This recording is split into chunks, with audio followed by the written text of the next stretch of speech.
Chapter 31, The Zombie Year. University life was in its mid-years for me. I was eternally skint, but always managed some building jobs to keep the proverbial wolves from the door. I was still playing chess and the inner circle were doing well, too. The year would have been around 1995, and I would have been 32.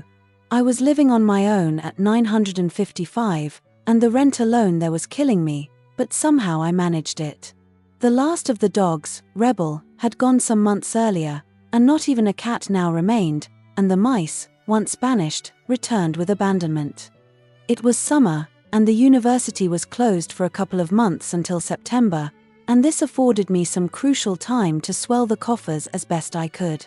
I would undertake as much work as I could, knowing that university time would once again be hard. Although I did try to save as much money as possible from wages, the reality was I either drank or gambled it away before university had even begun, and I knew that by October, I'd be at the student union office trying to access money from the poor fund. And this year was no different. However, one event meant that not only did I not try to extract money from the student union, or the bank for that matter, but I actually had money in abundance, even at Christmas, and the reason was not good, either. I'd been working hard all day, and it had been a typically hot summer's day, and I'd met up in Ringley with a friend and Brent Bewildered, whom I've mentioned before with the mackerel and toast. I can't remember the pub we went in, and it wasn't the Sierra, or its opposite drinking den, but one deeper in the heart of Ringley. We'd only had a couple of pints, and no more, before we decided to get a taxi into town, which was only a 10-minute ride away or so. The time would have been around 6 p.m. The taxi dropped all three of us off outside the market square, and immediately opposite, there was a bar that had just opened. We crossed the road and entered the premises. Loud music was playing, and I went to the bar, while Sam and Brent hung around the middle of the bar, looking around the place, as they, too, had never been in before. Although I was only at the bar a couple of minutes, when I returned with the beer, an altercation had occurred. One man was shouting his mouth off at Sam, and another bloke was beginning to look menacing. I put the beer down on a shelf and tried to calm the situation down, but the menacing bloke was having none of it and began moving towards me, demanding why I was interfering. I know he had some violent intent in his eye, so I hit him first and he fell. A scuffle immediately broke out, and the bouncers were quick on the fracas, and I was escorted out of the bar, followed by Sam and Brent. To this day, I don't really know what had caused such a scene, but it wasn't finished. By the time we had been exited from the bar and stood a little over a few yards away, a large group of blokes appeared, and it didn't take intelligence to know things were about to turn very serious. I can remember two blokes standing before me and remonstrating about their mate. My singular focus was on these two, and I was ready to present whatever defense I could muster. I'm not a big bloke and stand at no more than 5'8" and weighed in, at most, at 10.5 stone, but it was afterwards told that the bloke who suddenly appeared from the side of me stood over 6 foot and 16 stone. You don't make it to the second punch when a bloke like that hits you, and neither did I, especially when the big, brave man didn't even have the decency to introduce himself first. He was big enough to do the deed eye to eye, as it were, and not sneak a punch from the side, but he did, and I don't even remember getting hit. This was all told to me some time afterwards.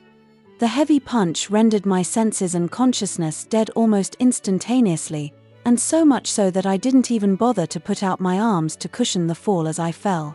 My back must have hit the concrete first, followed by a smack, as the back of my head quickly followed and hit the concrete. 3 days later, the first recollection was wakening in this very bright ward, a big expansive ward, where the beds were much apart. I can remember seeing this drip stood at the side of me, and then I fell back to sleep again. The next time I woke, the same clinical scene met me.